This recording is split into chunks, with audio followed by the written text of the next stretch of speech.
第五，我哋可以要求睇佢哋工廠嘅實地嘅相片或者係 video。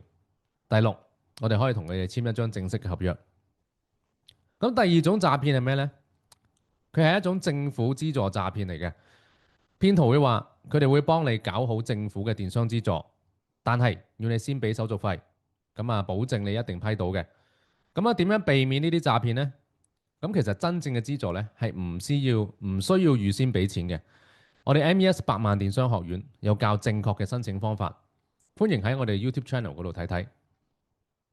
第三種咧係一個虛假嘅廣告平台，有啲騙徒咧會整個假嘅 Facebook Ads Manager 或者係 Google Ads 平台出嚟，咁咧佢係借機偷你嘅廣告帳戶，佢會用你嘅信用卡嚟到碌數，仲會偷走你嘅客戶資料添。點樣避免呢？我哋可以淨係用嗰個 Facebook 嘅認證嘅代理，自己保留帳戶嘅最高權限。